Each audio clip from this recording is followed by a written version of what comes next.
오늘 우리가 읽었던 본문은 너무나 잘 아는 본문입니다.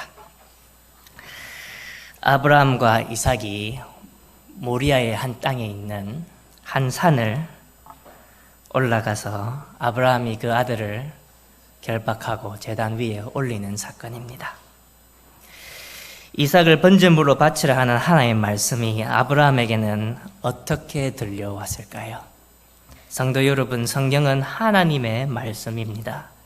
그리고 이 하나님의 말씀 속에는 하나님께 드리는 사건들이 여러 번 등장합니다. 하나님께 잘 드리는 사건들도 있고 하나님께 잘못 드리는 사건들도 있습니다. 하나님께 잘못 드리는 사건 한 가지만 예를 들어 봅시다. 담임 목사님께서 얼마 전에 가인과 아벨 설교를 하셨습니다.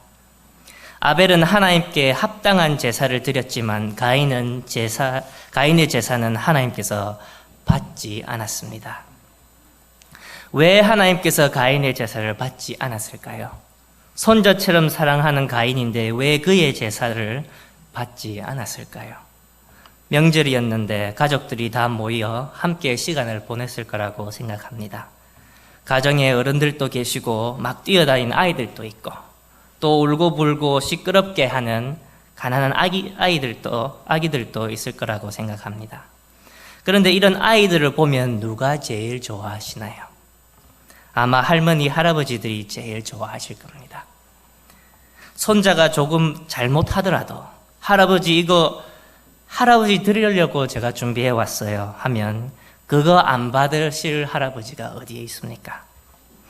그런데 할아버지의 심정을 가진 하나님께서는 가인의 제사를 받지 않았다는 거예요. 왜 하나님께서는 가인의 제사를 받지 않았는지 알려주지는 성경은 정확하게 그 답은 주지 않습니다. 하지만 우리가 알 수 있는 것은 그 후에 가인의 행동에 의해 가인이 어떠한 사람인지 그리고 그의 마음이 어디에 있는지 알 수 있습니다. 자신의 제사가 받아지지 않았을 때에 가인은 어디로 자신의 마음을 돌렸을까요?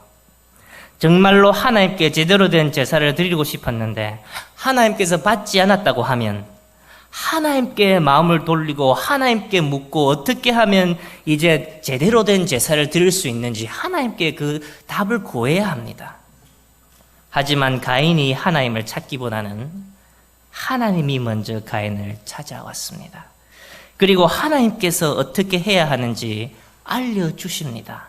창세기 4장 6절과 7절에 여호와께서 가인에게 이르시되 내가 분하여 함은 어찌 됨이며 안색이 변함은 어찌 됨이냐 내가 선을 행하면 어찌 낯을 들지 못하겠느냐 선을 행하지 아니하면 죄가 문에 엎드려 있느니라 죄가 너를 원하나 너는 죄를 다스릴지니라.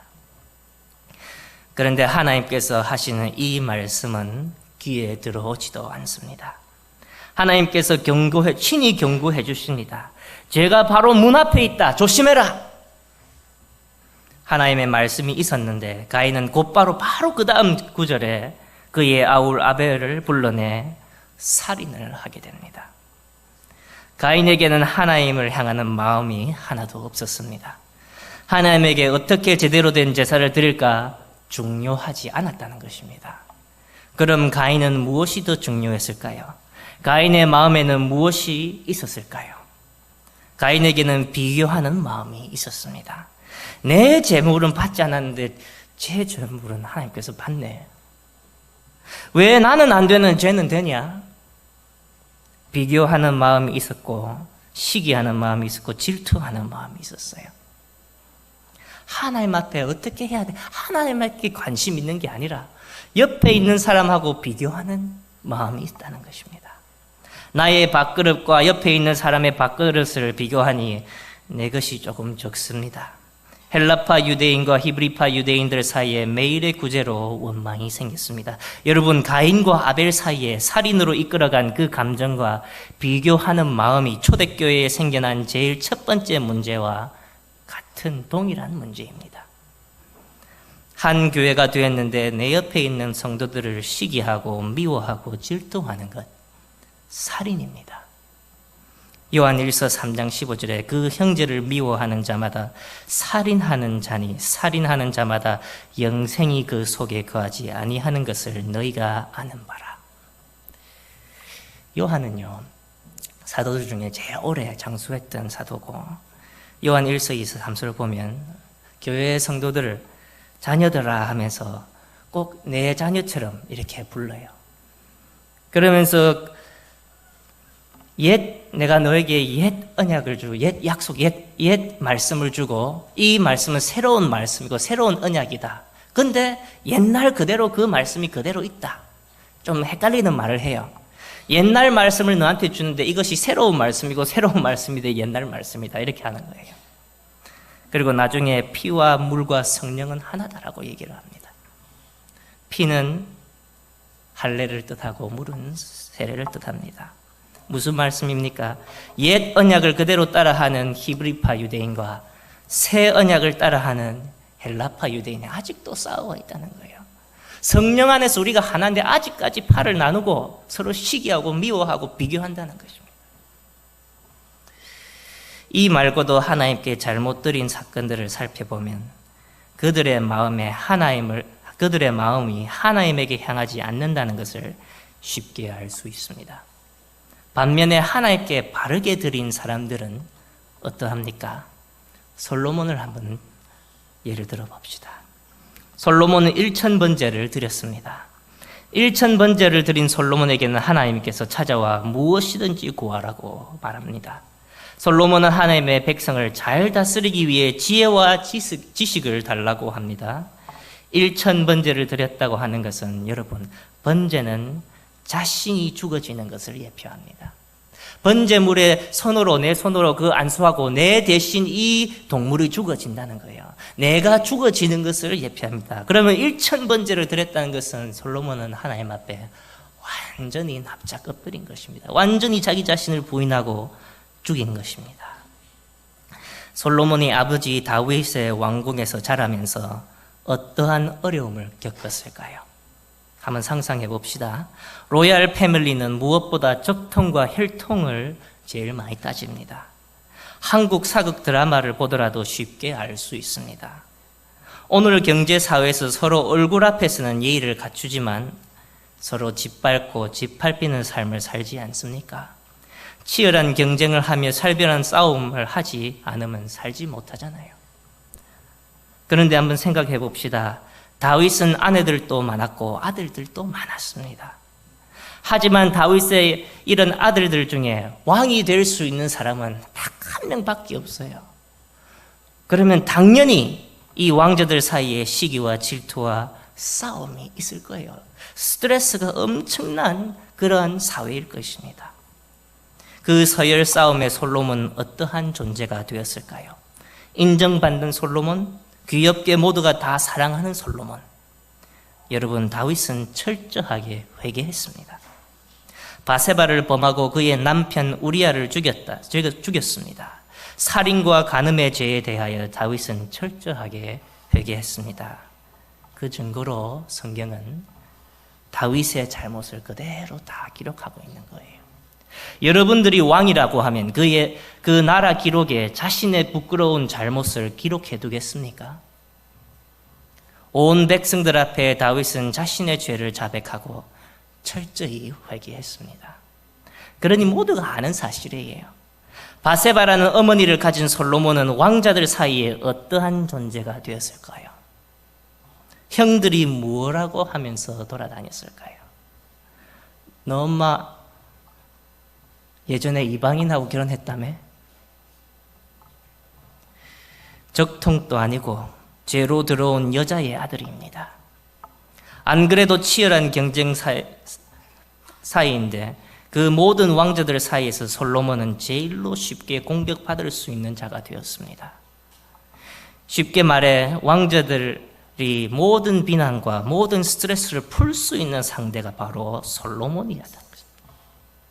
그러면 솔로몬이 크면서 얼마나 많은 스트레스를 받았을까요? 형들로부터 그리고 다른 왕비들로부터 얼마나 많은 공격과 협박과 조롱과 비난과 웃음거리가 되었을까요? 어머니 바세바와 함께 얼마나 많은 밤을 눈물로 베개를 젖히며 밤을 새웠을까요?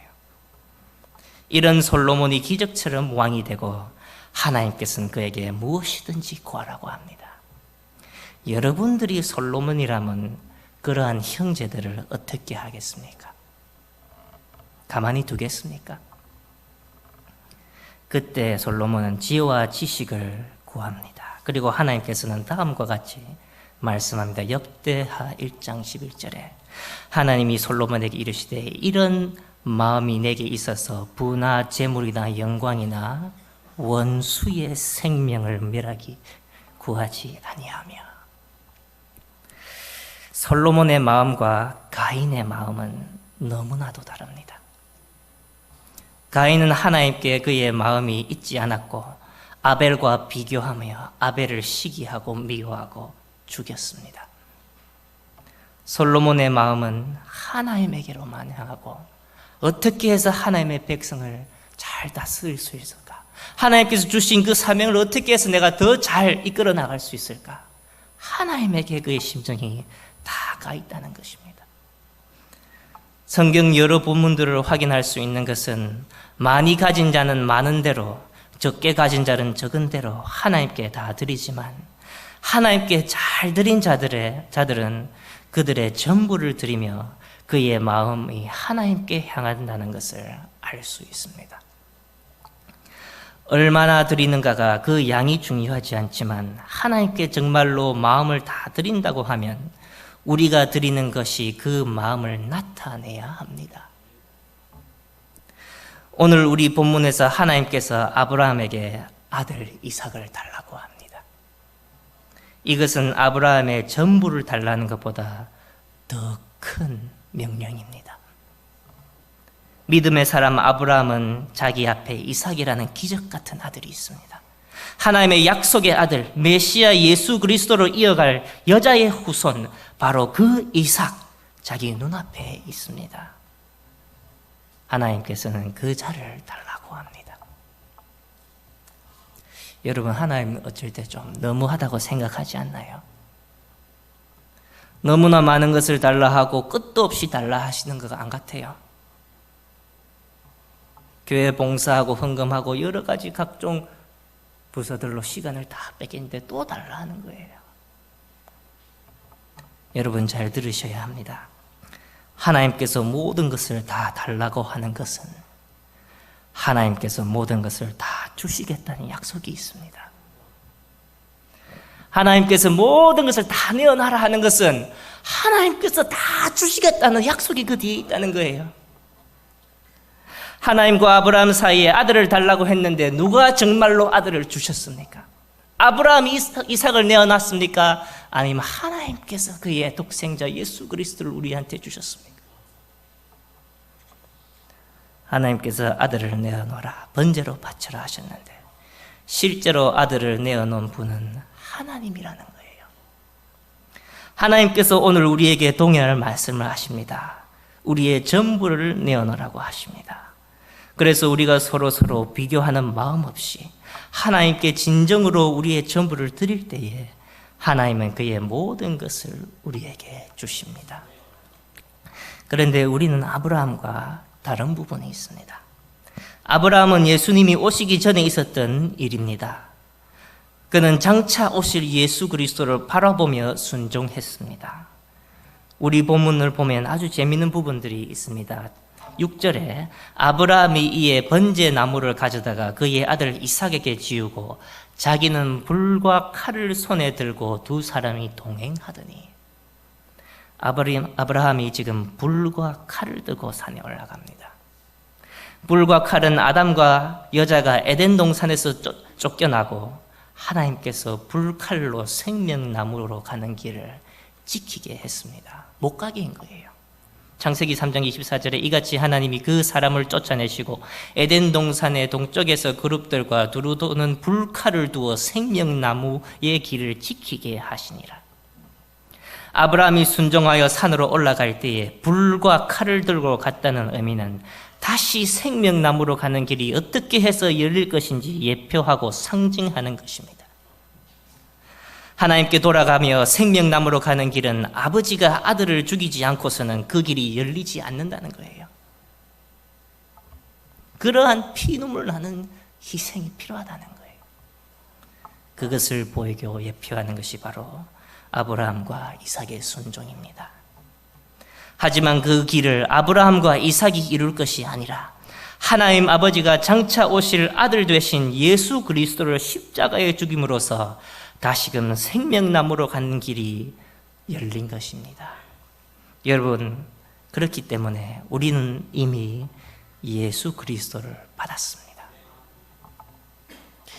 우리 한번 성경, 제가 준비를 안 했는데 요한복음 1장에 가봅시다. 신약성경 142페이지예요. 1절부터 4절까지 제가 읽겠습니다. 태초에 말씀이 계시니라. 이 말씀이 하나님과 함께 계셨으니 이 말씀은 곧 하나님이시라. 그가 태초에 하나님과 함께 계셨고 만물이 그로 말미암아 지은 바 되었으니 지은 것이 하나도 그가 없이는 된 것이 없느니라. 그 안에 생명이 있었으니 이 생명은 사람들의 빛이라. 여러분, 하나님께서 우리한테 예수 그리스도를 주셨어요. 요한복음 1장 4절에 보면 그 안에 생명이 있다고 합니다. 이렇게 서로 이렇게 보면 저 사람 살아있다, 생명이 있다, 어떻게 알 수 있어요? 보니까 숨 또 쉬고 움직이고 하니까 생명이 있다고는 우리가 알 수가 있어요. 근데 생명을 우리가 마음대로 조정할 수는 없어요. 더 만들 수도 없고 내가 마음대로 할 수도 없어요. 근데 그러니까 우리가 스스로 내 손으로 생명을 잡을 수 있는 것은 아니라는 거예요.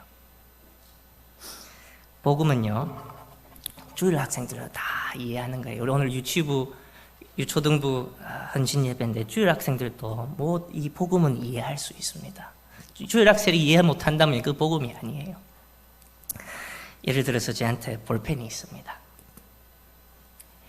이 볼펜을 가져가라고 하면, 학생한테 가져가라 하면서 볼펜을 잡지 않고 가져가라고 하면 어떻게 가져갈 수 있습니까? 볼펜을 잡지 않고, 손으로 잡지 않고 이 볼펜 가져가라 이렇게 해보면 어떻게 가져갈 수 있습니까? 책을 가져가면 돼요. 책을 가져가면 볼펜을 가져갈 수 있습니다. 우리는 우리 손으로 생명을 잡을 수 없습니다. 간직할 수 없습니다. 하지만 예수 그리스도 안에 생명이 있습니다.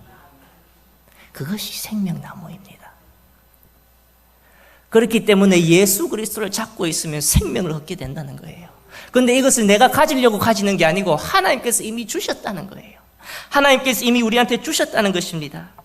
그러니 하나님께서 이미 우리한테 그의 전부를 다 주셨다는 의미입니다. 우리는 이제부터 절대로 서로를 비교하고 시기하고 질투하고 미워해서 안 됩니다. 우리는 생명을 받은 자들입니다. 예수 그리스도를 받았다고 하면 우리는 생명을 받았습니다. 생명을 받은 자들이 어찌 가인과 같이 우리의 형제 자매들을 미워하고 영적 살인을 저지를 수 있겠습니까? 다시는 초대교회의 실수를 저지르면 안 됩니다. 사도들이 가르친 것처럼 우리는 함께 한 몸 되었고 주님과 하나가 되었습니다. 우리의 형제 자매들을 사랑하는 것이 교회의 몸을 사랑하는 것이고 주님을 사랑하는 것입니다. 우리는 주님을 위해 우리의 모든 것을 다 내려놓고 우리의 마음을 그리스도에게 향해야 하는 것입니다. 하나님을 위해서 사는 것은, 이전에는 구약에는 아직 예수 그리스도가 오시지 않았기 때문에 아브라함을 불러내서 아들을 내놔라. 그런데 우리는요, 거꾸로 이미 하나님께서 다 주신 거예요. 그렇기 때문에 100% 확증을 가지고 하나님께서 나의 모든 것을 다 채워준다는 것을 확신을 가지고 하나님께 드릴 수 있는 거예요. 기쁨과 사랑과 즐거움으로 하나님께 드릴 수 있어야 됩니다. 그런데 잘 안 되죠. 내 것을 내려놓지 못했다는 증거입니다. 하나님 앞에 나오실 때 더더욱 매일같이 내 자신을 죽이고 십자가를 들고 주님을 따라 예수 그리스도의 장성한 분량까지 자라가야 합니다. 이것을 날마다 우리가 우리의 삶 속에서도 보이고 우리 학생들에게도 보이고, 이제 지금 주일학교를 담당하고 있는데 가정교육이 참 중요합니다. 부모님들이 어떻게 자녀들에게 가르치고 어떻게 하는 것이 정말로 믿음의 가정의 생활인지 보여주는 게 참 중요한 것 같아요. 우리가 우리 학생들한테 가르칠 때요. 오늘 아침에 목사님께서 우리 아버지가 설교하면서 저는 참 감동이 많이 들었습니다. 하나님께서 우리의 미래를 보장해 주십니다. 우리의 수고와 우리의 순종을 통해서 우리의 자녀들을 하나님께서 책임져 주신다는 거예요.